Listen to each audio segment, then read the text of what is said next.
ഓം നമോ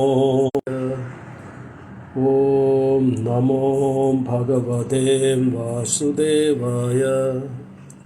ഓം നമോ ഭഗവതേ വാസുദേവായ. ഓം അജ്ഞാനതിമിരാന്ധസ്യ ജ്ഞാനാഞ്ജനശലാകയ ചക്ഷുരുന്മീലിതം യേന തസ്മൈ ശ്രീ ഗുരുവേ നമഃ. നമഃ ഓം വിഷ്ണുപാദായ കൃഷ്ണപ്രേഷ്ഠായ ഭൂതലേ ശ്രീമദേ ഭക്തിവേദാന്ത സ്വാമിന്നിധി നാമിനെ. നമസ്തേ സരസ്വതേ ദേവേ ഗൗരവാണി പ്രചാരിണേ നിർവിശേഷ ശൂന്യവാദി പാശ്ചാത്യദേശതാരിണേ. ജയ ശ്രീകൃഷ്ണ ചൈതന്യ പ്രഭു നിത്യാനന്ദ ശ്രീ അദ്വൈത ഗദാധർ ശ്രീവാസാദി ഗൗരഭക്തവൃന്ദ. ഹരേ കൃഷ്ണ കൃഷ്ണ കൃഷ്ണ ഹരേ ഹരേ, ഹരേ രാമ രാമ രാമ ഹരേ ഹരേ.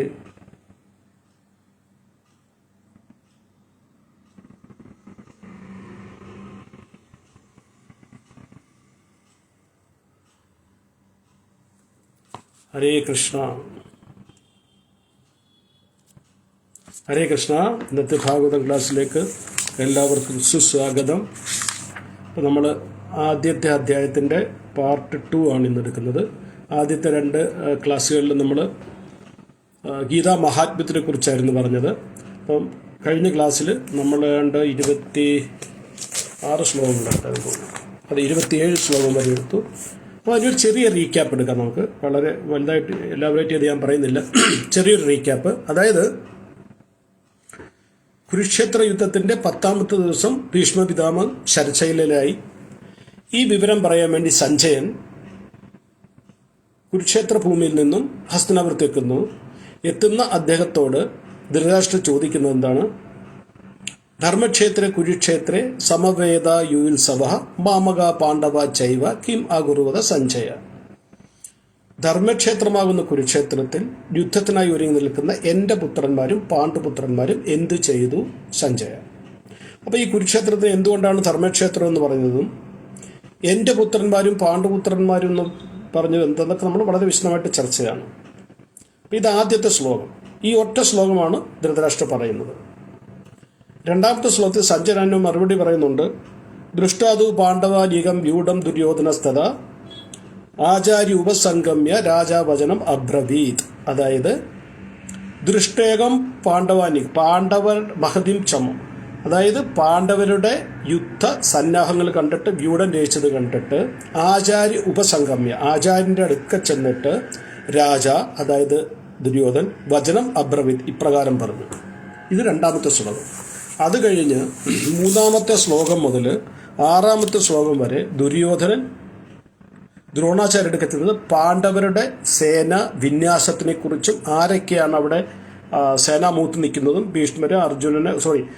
ഭീമൻ, അർജുനൻ, ദൃഷ്ടദ്യുമ്നൻ ഇവരെ കുറിച്ചൊക്കെ പറയുക. ബാക്കി എല്ലാ രാജാക്കന്മാരെ കുറിച്ച് പറയുന്നു. ഈ സമയത്ത് ദുര്യോധനൻ തോന്നിയുടെ ഈ നമ്മൾ ശത്രുക്കളെ കുറിച്ച് വർണ്ണിക്കുമ്പം സ്വന്തം സേനയുടെ മനോബലം നഷ്ടപ്പെടുമെന്ന് വിചാരിച്ചിട്ട് 7ാമത്തെ ശ്ലോകം മുതൽ 10ാമത്തെ ശ്ലോകം വരെ ദുര്യോധനൻ സ്വന്തം സേനയെക്കുറിച്ചാണ് പറയുന്നത്.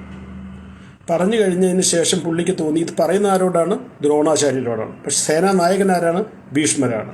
ഭീഷ്മർക്ക് ഇറിറ്റേഷൻ തോന്നുന്നതിനായിട്ട് 11ാമത്തെ ശ്ലോകത്തിൽ ദുര്യോധനൻ പറയും, ഭീഷ്മരെ നിങ്ങളെല്ലാവരും ശ്രദ്ധിച്ചോളോ, സൂക്ഷിച്ചോളോ, അദ്ദേഹത്തിന് കുഴപ്പമൊന്നും വരരുതെന്ന്. ഇത് കേട്ടപ്പോൾ 12ാമത്തെ ശ്ലോകത്തിൽ ഭീഷ്മർ തന്റെ ശംഖ് എടുത്തു വന്നു. പിന്നെ കൗരവരും പാണ്ഡവരും അവരുടെ ശംഖ് ഏതാണ്ട് 18ാമത്തെ ശ്ലോകം വരെ ഇവർ ഈ ശംഖനാദങ്ങളെ കുറിച്ചൊക്കെയാണ് പറഞ്ഞിരിക്കുന്നത്. 19ാമത്തെ 20ാമത്തെ ശ്ലോകം സഞ്ജയനാണ് പറയുന്നത്.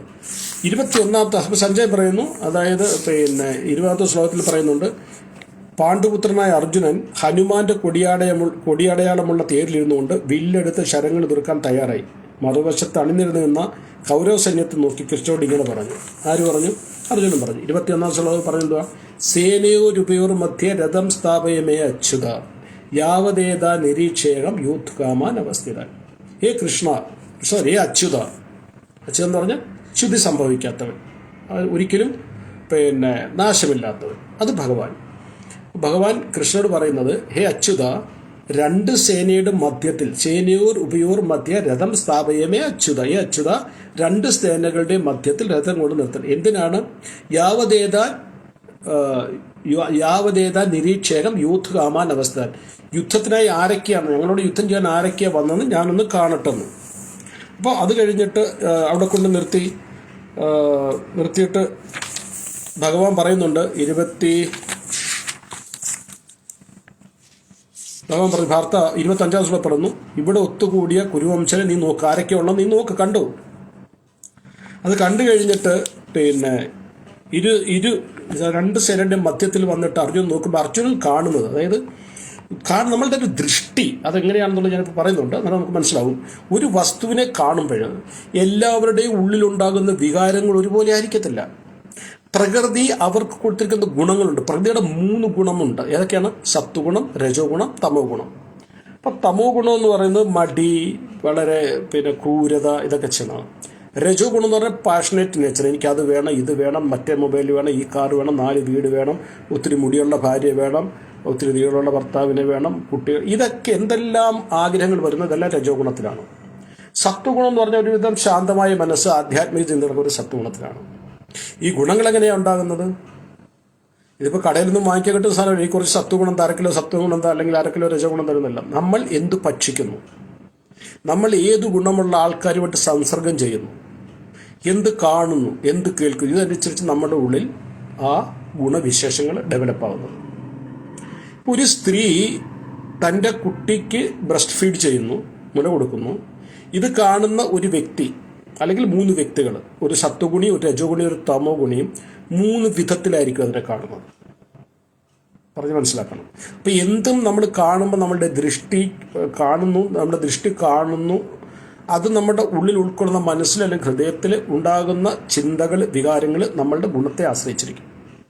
ഇവിടെ അർജുനന്റെ മുമ്പിൽ കൊണ്ട് നിർത്തിയപ്പോൾ അർജുനൻ കാണുന്നത്, ദുര്യോധനൻ കാണുന്ന ആദ്യം പറയുന്ന, ദുര്യോധനൻ ആചാര്യൻ്റെ അടുത്ത് ചെന്ന് പറയുമ്പോൾ പാണ്ഡവ പക്ഷത്തെ കാണുമ്പോൾ എൻ്റെ സഹോദരൻ അല്ലെങ്കിൽ എൻ്റെ അമ്മ ഇതൊന്നും പറയുന്നില്ല, ശത്രു അനുഭവത്തോടെ കാണുന്നത്. കാര്യം രജോ ഗുണമാണ് ദുര്യോധനൻ്റെ ഉള്ളിൽ ഏറ്റവും കൂടുതലുള്ളത്.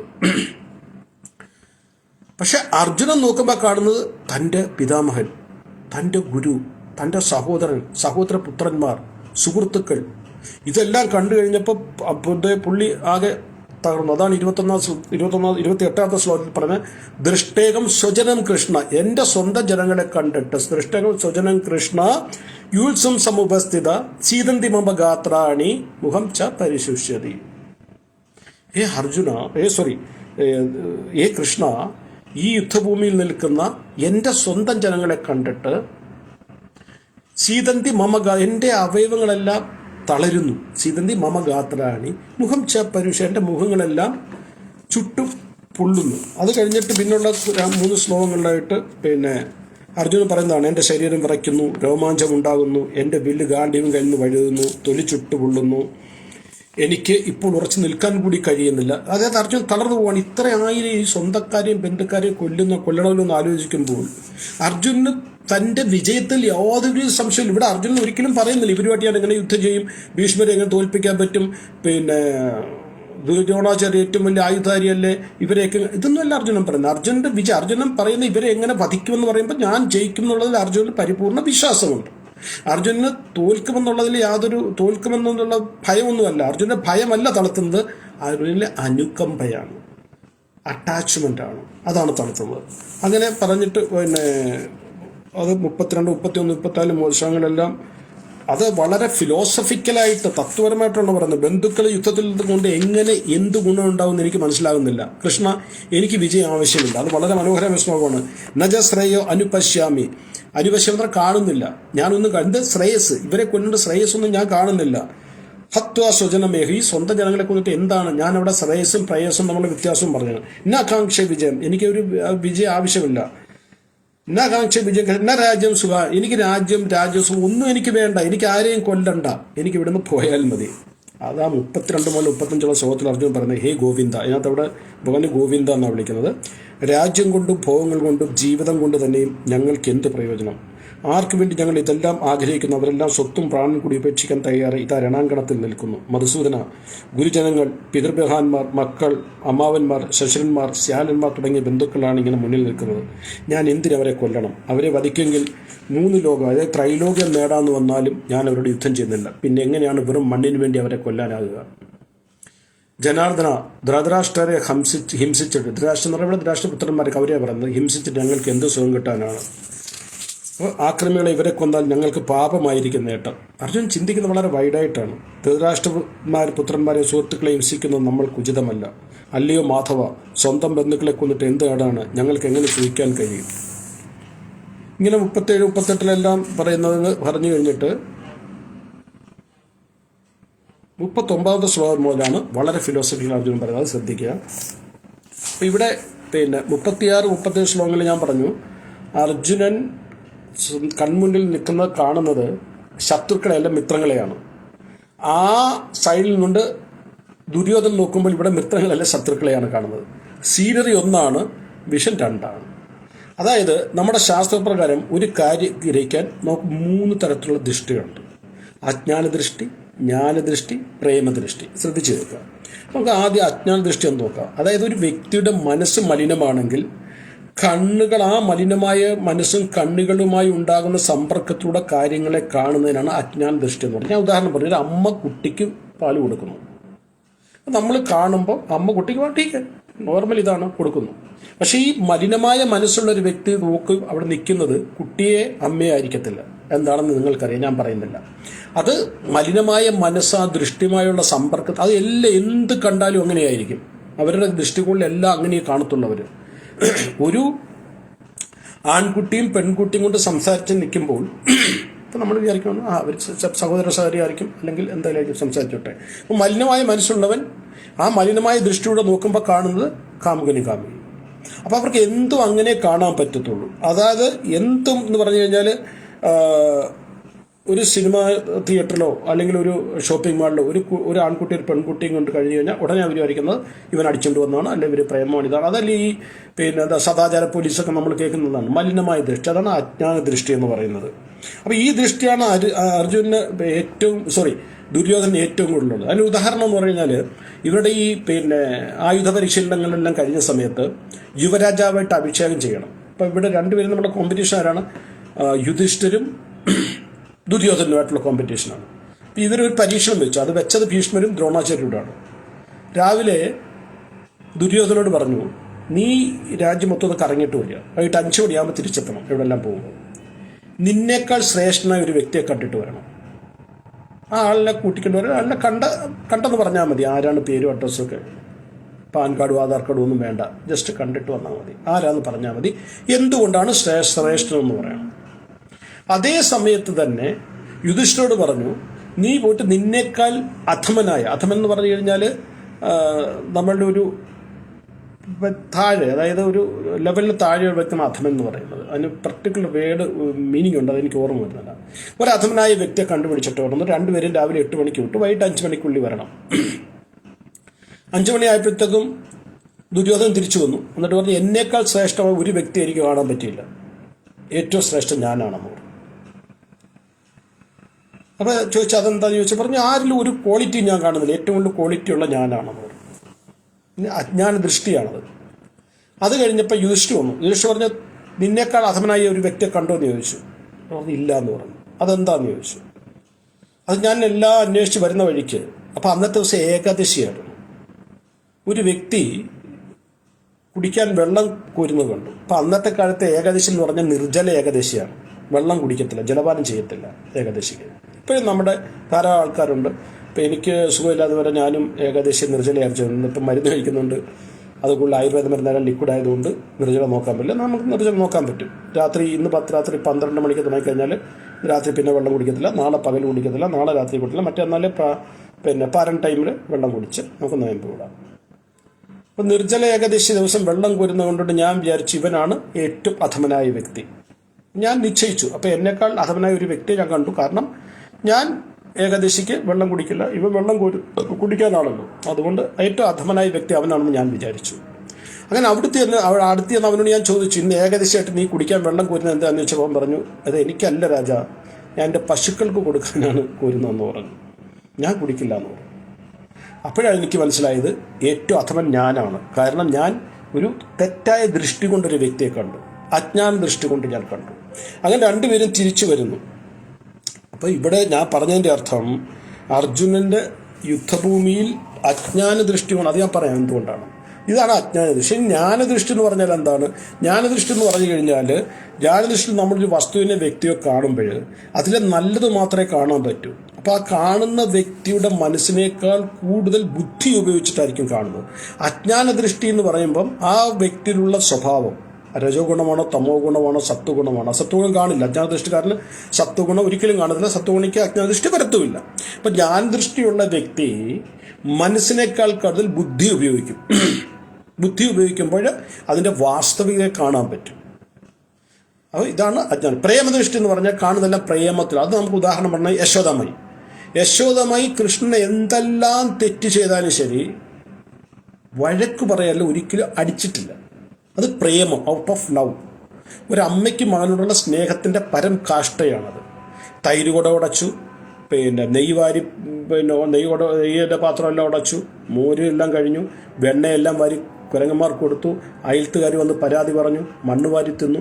വടിയും കൊണ്ട് പുറയിൽ ഓടുകയല്ലാതെ ആ ഓടിച്ചെന്ന് പിടിക്കുമ്പോൾ ഒരു മധുരമായ പുഞ്ചിരി കൊടുക്കുമ്പോൾ ആ പുഞ്ചിരി കാണുമ്പോൾ യശോദമായി ഉരുകിപ്പോവും. കാരണം പ്രേമദൃഷ്ടിയിലൂടെയാണ് കാണുന്നത്. അപ്പോൾ 3 ദൃഷ്ടിയെക്കുറിച്ച് ഞാൻ പറഞ്ഞു: അജ്ഞാനദൃഷ്ടി, ജ്ഞാനദൃഷ്ടി, പ്രേമദൃഷ്ടി. ഇവിടെ അർജുനന്റെ ദൃഷ്ടി, അർജുനൻ സത്വഗുണിയാണെങ്കിൽ പോലും, ഭഗവാന്റെ ഭക്തനാണെങ്കിൽ കൂടിയും അജ്ഞാന ദൃഷ്ടിയിലൂടെയാണ് കൗരവരെ കാണുന്നത്. കാരണം എന്താണ്? ഞാൻ പറഞ്ഞു, ജ്ഞാനദൃഷ്ടി എന്ന് പറഞ്ഞാൽ മനസ്സിനേക്കാൾ കൂടുതൽ ബുദ്ധി ഉപയോഗിക്കണം. ഇവിടെ അജ്ഞാനദൃഷ്ടി ആയതുകൊണ്ട് അജ്ഞാനദൃഷ്ടി എന്ന് പറയാൻ കാരണം അർജുനൻ പ്രത്യക്ഷമായിട്ട് കാണും, ബുദ്ധി ഉപയോഗിക്കുന്നില്ല.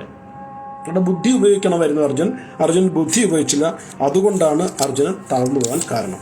അപ്പോൾ 39ാമത്തെ ശ്ലോകം മുതൽ അർജുനൻ എന്തുകൊണ്ടാണ് ഞാൻ യുദ്ധം ചെയ്യാൻ പറ്റാത്തുള്ള കാരണം പറയുന്നുണ്ട്. ഇത് വളരെ ശ്രദ്ധിച്ച് കേൾക്കണം. കാരണം ഇതിൽ നമുക്ക് ഒരുപാട് കാര്യങ്ങൾ പഠിക്കാനുണ്ട്. എന്താ പഠിക്കാനുണ്ടെന്ന് ഞാൻ പറയാം. 30ാമത്തെ ശ്ലോകം പറയുന്നത്: കുലക്ഷയ പ്രണശ്യന്തി കുലധർമ്മ സനാതനാഹ ധർമ്മേ നഷ്ടേ കുലം കൃഷ്ണം അധർമ്മോ അഭിവതി ഉദഹ. കുലം ക്ഷയിക്കുമ്പോൾ നമ്മളുടെ കുലം എന്തുകൊണ്ടാണ് കുലം ക്ഷയിക്കുന്നത്? ഇപ്പം അർജുനൻ പറയുന്നത് യുദ്ധം നടക്കുകയാണെങ്കിൽ ഇതിനകത്ത് എല്ലാവരും മരിക്കാൻ പോവുകയാണ്. Arjunan it is very much clear. സകലതും നശിക്കും, എല്ലാവരും മരിക്കും. മരിച്ചു കഴിഞ്ഞാൽ, അതായത് തൻ്റെ വീട്ടിൽ പ്രായമുള്ള ആണുങ്ങളില്ലാത്ത വീട്ടിൽ, പുരുഷന്മാരില്ലാത്ത വീട്ടിൽ കുലം ക്ഷയിച്ചു പോകും. കുലം ക്ഷയിക്കുമ്പോൾ കുലധർമ്മ സനാതന പ്രണശ്യന്തി പറഞ്ഞാൽ നശിക്കുക. സനാതനമായിട്ടുള്ള, ഇവിടെ സനാതനം എന്നുള്ള അർത്ഥം എന്ന് പറഞ്ഞാൽ ഒരിക്കലും നശിക്കാത്തതല്ല, വളരെ കാലമായിട്ട് നിലനിൽക്കുന്ന. ഞാൻ ഉദാഹരണം പറയാം. അമൃത് കഴിച്ചാൽ മരണമില്ല എന്നാണ് നമ്മൾ പഠിച്ചിട്ടുള്ളതും ഭാഗവത്തിൽ വായിച്ചിട്ടുള്ളതും. ആ അമൃത് ഭക്ഷിച്ചതാരാ? ദേവന്മാർ അമൃത് ഭക്ഷിച്ചതിന് ശേഷവും അസുരന്മാരെ ഭയക്കുന്നത് എന്തിനാ? നമ്മൾ ഭാഗവതം തുറന്ന് നോക്കുമ്പോൾ അസുരന്മാരെ ഭയന്നിട്ട് എപ്പോഴും പുള്ളി ഓടി ബ്രഹ്മാവിൻ്റെ അടുക്കൽ പോകുന്നു, ബ്രഹ്മാ വിഷ്ണുവിൻ്റെ അടുക്കൽ പോകുന്നു, എല്ലാം നമ്മൾ വായിച്ചിട്ടില്ലേ? ഇത് അമൃത് ഭക്ഷിച്ചതിന് ശേഷമാണല്ലോ. എന്തുകൊണ്ടാണ് ഭയക്കുന്നത്? കാരണം അമരത്വം ആർക്കും ഇല്ല. ദേവന്മാർക്ക് ഒരു നിശ്ചിത സമയം നിശ്ചയിച്ചിട്ടുണ്ട്. അത് കഴിയുമ്പോൾ അവരുടെ ആ ശരീരം അവർ ഉപേക്ഷിക്കണം.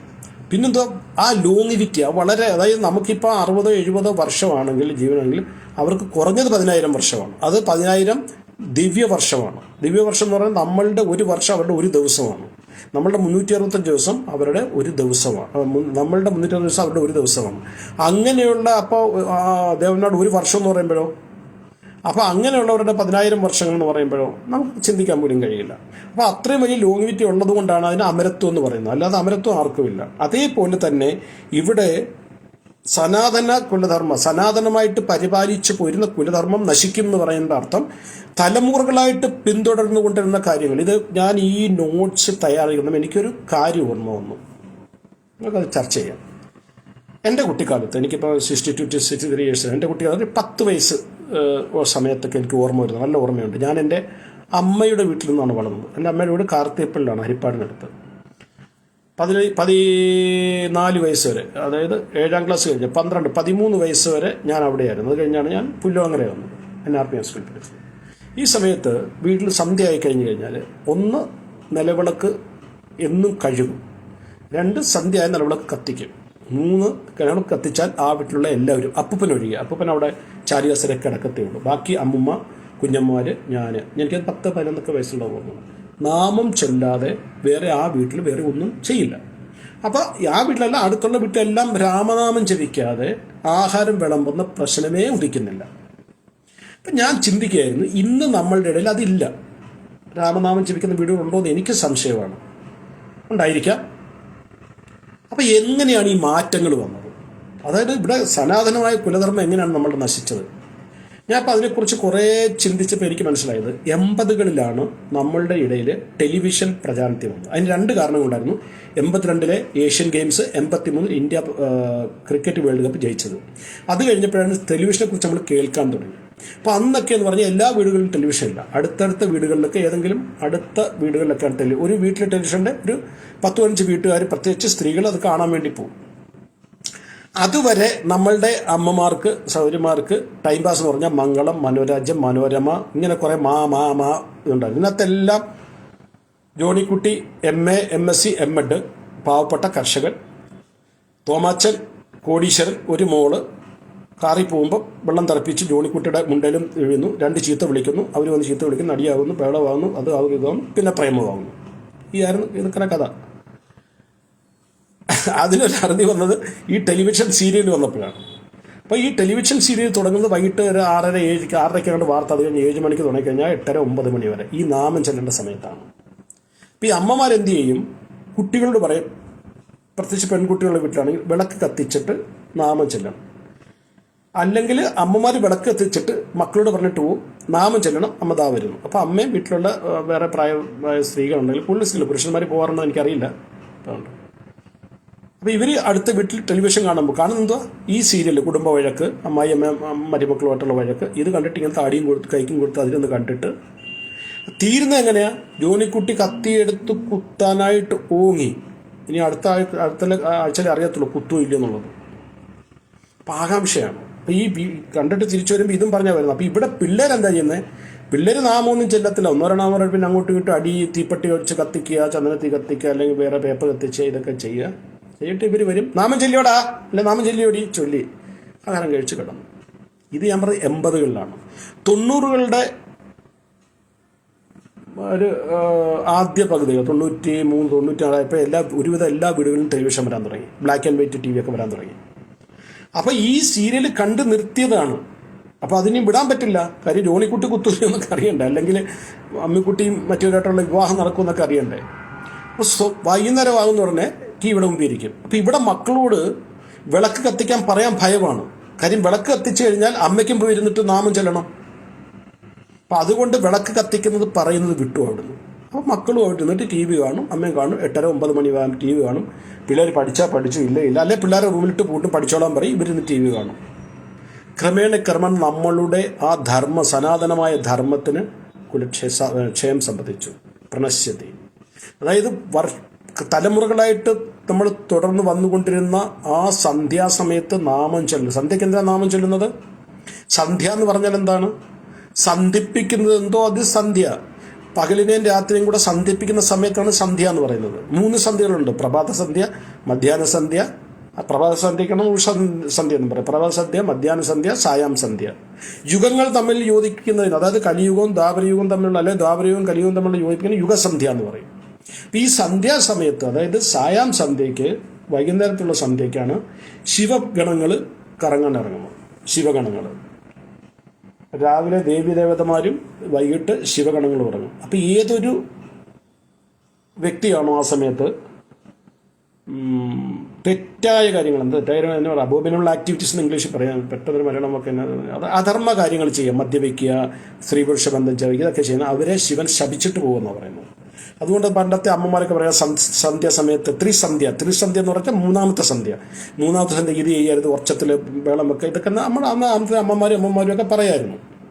അപ്പോൾ സന്ധ്യാസമയത്തുള്ള നമ്മളുടെ ആ ഈശ്വരഭക്തി ഇല്ലാതായതുകൊണ്ട് കൂടി 99% വീടുകളിലെ ഐശ്വര്യങ്ങൾ നശിച്ചു. ഇന്നാണ് ഏറ്റവും കൂടുതൽ ഡൈവോഴ്സ് ഉള്ളത്, ആത്മഹത്യ ഉള്ളത്, വീടുകളിൽ വഴക്കുള്ളത്, അടിയുള്ളത്, ഇതുള്ളതൊക്കെ.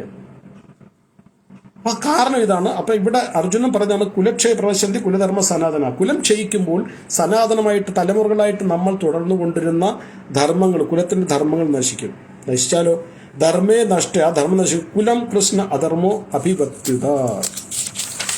അർജുനൻ പറയുന്നത് അങ്ങനെ ധർമ്മം നശിക്കുമ്പോൾ വംശത്തിൽ ശേഷിക്കുന്നവർ അധാർമിക കൃത്യങ്ങളിൽ ഏർപ്പെടുന്നു. വളരെ ശ്രദ്ധിച്ച് കേൾക്കും. ഇപ്പം ഞാൻ പറഞ്ഞതായിട്ട് കണക്ട് ചെയ്യണം. അങ്ങനെ അപ്പം കുടുംബത്തിലെ മുതിർന്ന പുരുഷന്മാരെല്ലാം യുദ്ധത്തിൽ മരിച്ചു കഴിഞ്ഞപ്പോൾ കുലധർമ്മം ഇല്ലാതായി കഴിഞ്ഞ ഉടനെ പിന്നത്തെ തലമുറ, ചെറിയ തലമുറ, അവർ അധാർമിക കാര്യങ്ങളിൽ ഏർപ്പെടും. ഇന്നത്തെ കുട്ടികൾ എന്തുവാണ്?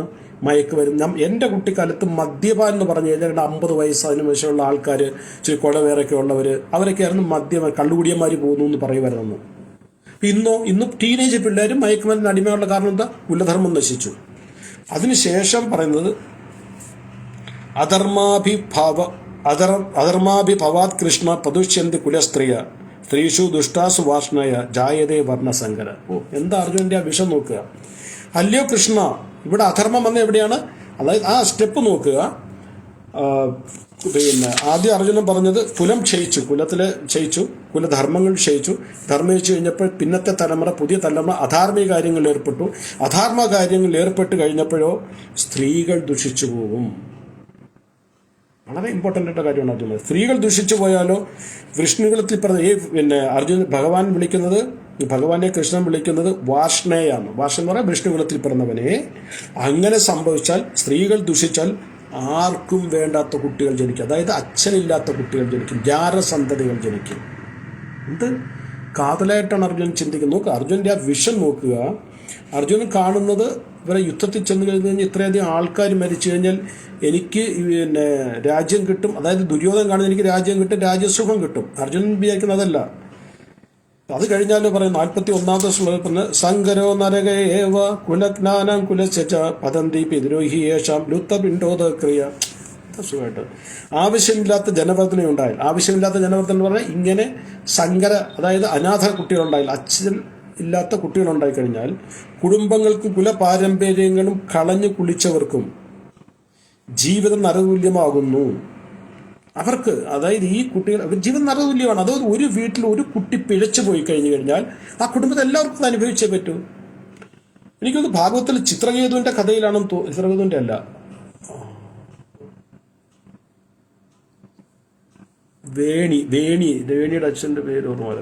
അതിനകത്ത് ഭാഗവത്തിൽ പറയുന്നത് വഴിപിഴച്ച സന്താനങ്ങൾ ഉണ്ടാകുന്നതിനേക്കാൾ നല്ലത് സന്താനങ്ങൾ ഇല്ലാതിരിക്കാൻ. ശ്രീമദ് ഭാഗവത്തിൽ പറഞ്ഞിട്ടുള്ളതാണ്. പിഴച്ച കുട്ടികളുണ്ടായിക്കഴിഞ്ഞാൽ അച്ഛനമ്മമാരുടെ ജീവൻ നരക തുല്യമാകും. കുട്ടികളില്ലെങ്കിൽ ദുഃഖമുണ്ടല്ലോ, കുട്ടികളില്ലാത്ത ദുഃഖമേ ഉള്ളൂ. അതേസമയം കുട്ടികൾ പിഴച്ചു പോയാലോ? അതാണ് ഇവിടെ പറഞ്ഞത്. ആവശ്യമില്ലാത്ത ജനവർദ്ധന ഉണ്ടായത്. ആവശ്യമില്ലാത്ത ജനവർദ്ധന എന്ന് പറഞ്ഞു കഴിഞ്ഞാൽ ഈ സങ്കര കുട്ടികളുണ്ടായിക്കഴിഞ്ഞാൽ കുടുംബങ്ങൾക്കും കുലപാരമ്പര്യങ്ങൾ കളഞ്ഞു കുളിച്ചവർക്കും ജീവിതം നരകതുല്യമാകും. കുടുംബങ്ങൾ എന്ന് പറഞ്ഞാൽ അന്ന് ജീവിച്ചിരിക്കുന്ന നല്ല ആൾക്കാർക്കും കുലപാരമ്പര്യം കളഞ്ഞു കുളിച്ചവർ ഈ തലമുറയ്ക്കും നരകതുല്യമാകും ജീവിതം. അധപ്പതിച്ച കുടുംബങ്ങളുടെ പിതൃക്കൾ കാലം തോറും പിണ്ടമോ ഉദക്രിയ കിട്ടായികൾ അധപ്പതിക്കും. നമ്മൾ മരിച്ചു കഴിയുമ്പം നമുക്ക് അലകലക ഡെസ്റ്റിനേഷൻ എന്ന് പറഞ്ഞു കഴിഞ്ഞാൽ നമുക്ക് എത്തിച്ചേരേണ്ട സ്ഥലങ്ങളുണ്ട്. അതിലൊന്നാണ് പിതൃലോകം. പിതൃലോകം എന്ന് പറഞ്ഞു കഴിഞ്ഞാൽ ഏത് ആത്മാക്കൾക്ക് പെട്ടെന്ന് ശരീരം കിട്ടുന്നില്ല, പല കാരണം അവർ പിതൃലോകത്ത് പോകും. പിതൃലോകത്ത് പോയി കഴിഞ്ഞു കഴിഞ്ഞാൽ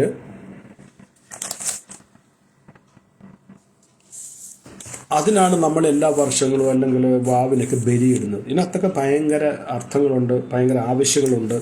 പലരും ചോദിക്കാറുണ്ട് മരിച്ചുപോയാൽ എങ്ങനെ കഴിക്കും, കാക്ക കഴിച്ചു കഴിഞ്ഞാൽ പിതൃക്കൾക്ക് കിട്ടും. ഇതിനൊക്കെ നമ്മളുടെ ഗരുഡപുരാണത്തിലും അങ്ങനെ പല പുരാണങ്ങളിലും അതിനെക്കുറിച്ച് വളരെ വ്യക്തമായിട്ട് പറഞ്ഞിട്ടുണ്ട്. അതിൻ്റെ ആവശ്യകതകൾ എന്താണ്, അതുകൊണ്ട് ആത്മാക്കൾക്ക് എന്താണ് ഗുണം കിട്ടുന്നത്, ഇതിനെക്കുറിച്ചൊക്കെ വളരെ വ്യക്തമായിട്ടുണ്ട്. പക്ഷേ ഇപ്പോൾ ഇവിടെ നമുക്ക് പറയാൻ വേണ്ടി സമയമില്ല.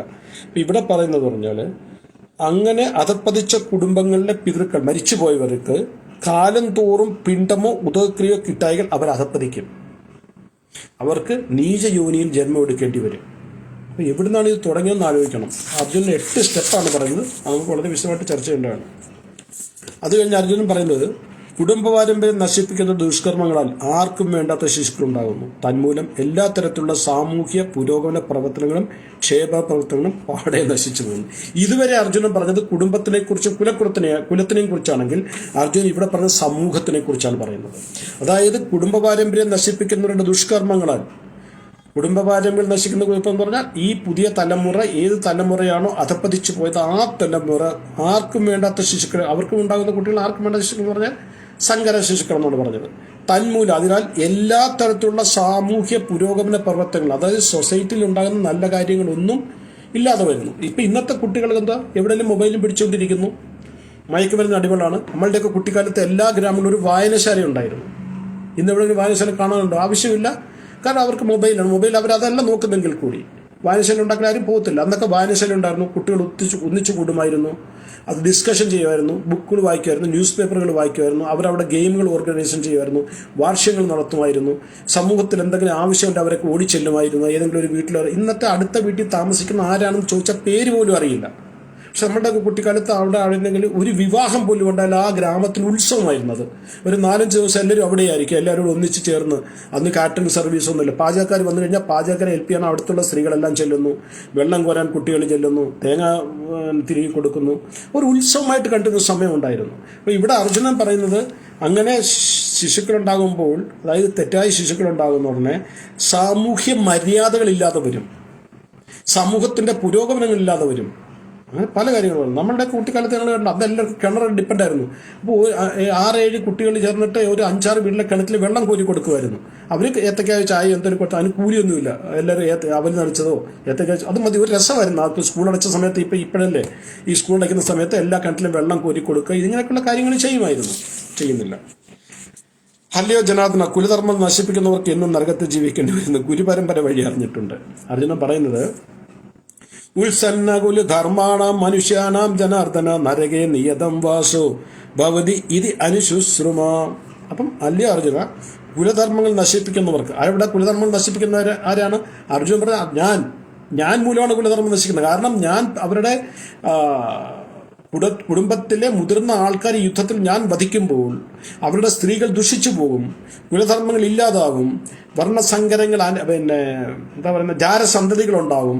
ആ സന്തതികൾ കുലധർമ്മങ്ങൾ പാലിക്കില്ല, പിതൃകൾക്ക് പിണ്ടോദ ക്രിയ ചെയ്യില്ല, അവർ സമൂഹത്തിനെ നശിപ്പിക്കും, സമൂഹത്തിലെ പുരോഗമന പ്രവൃത്തികൾ ഇല്ലാതാക്കും. ഇതിനെല്ലാം കാരണക്കാരനെ ഞാൻ.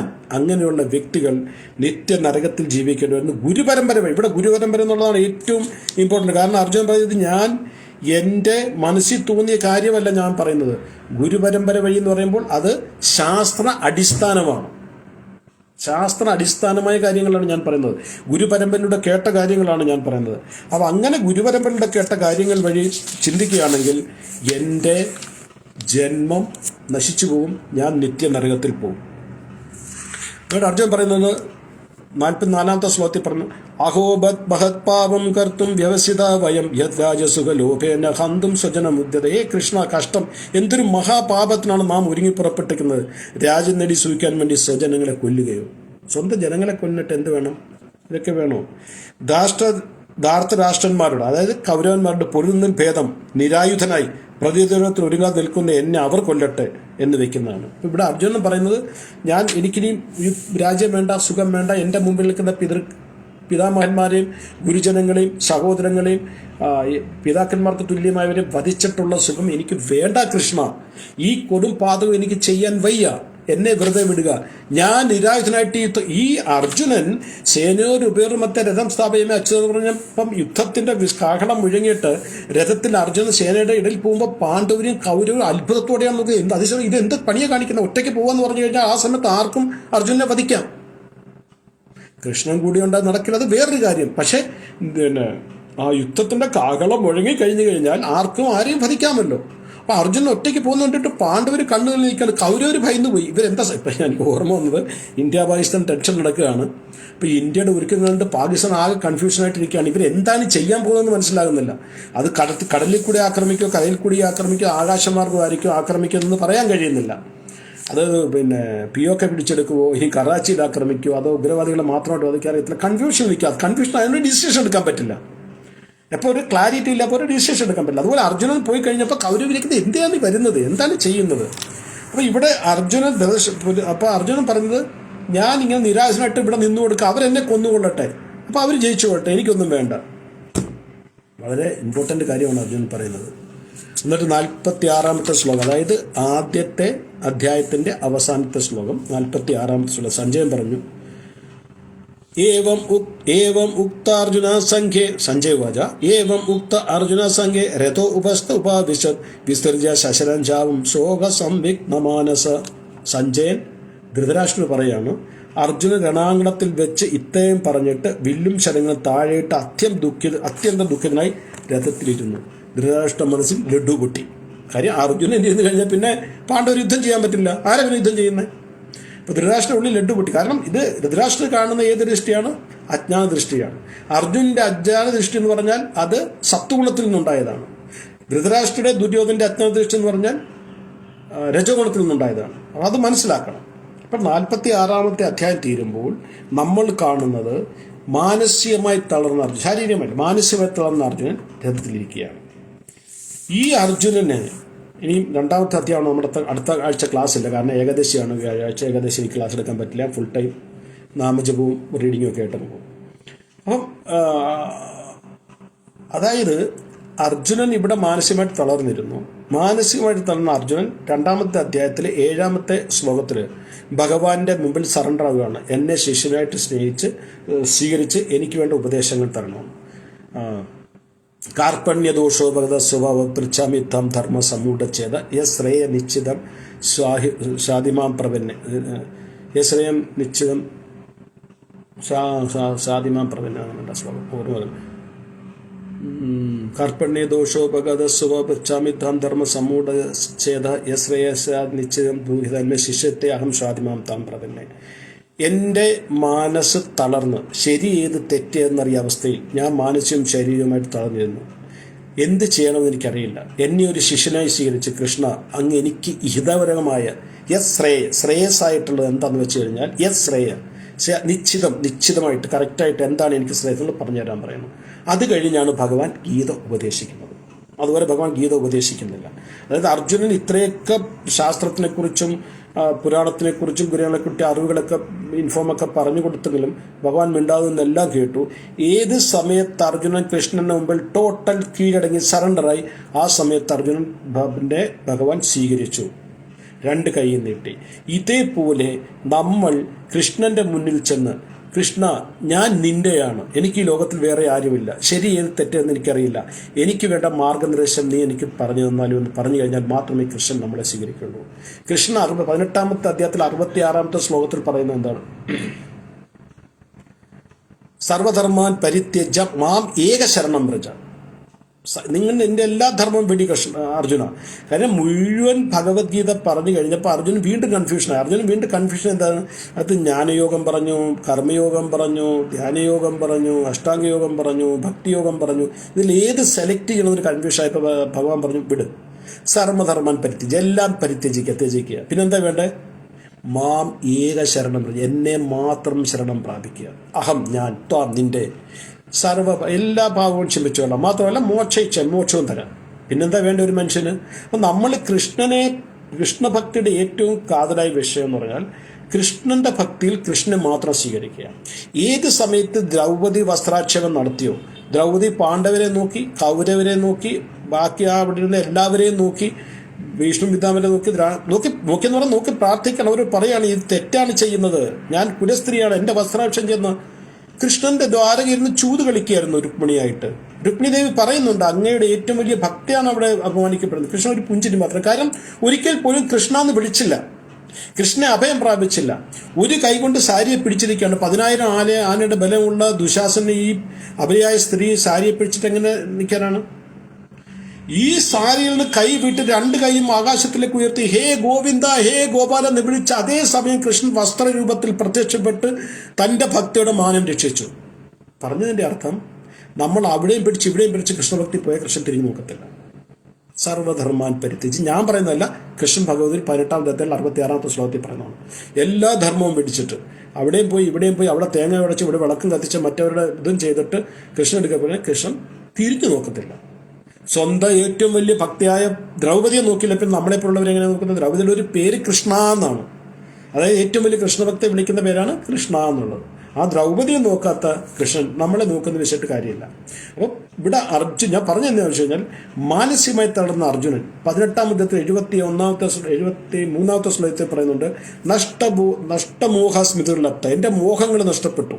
മോഹം എന്ന് പറഞ്ഞാൽ എന്തുവാണ് അർത്ഥം? ഒരു ഭ്രാന്തമായ അവസ്ഥയ്ക്കാണ് മോഹം എന്ന് പറഞ്ഞാൽ. ശരി എന്ത് തെറ്റാണെന്നറിയാത്ത നഷ്ടമോഹം. സ്മൃതി തിരിച്ചു കിട്ടി.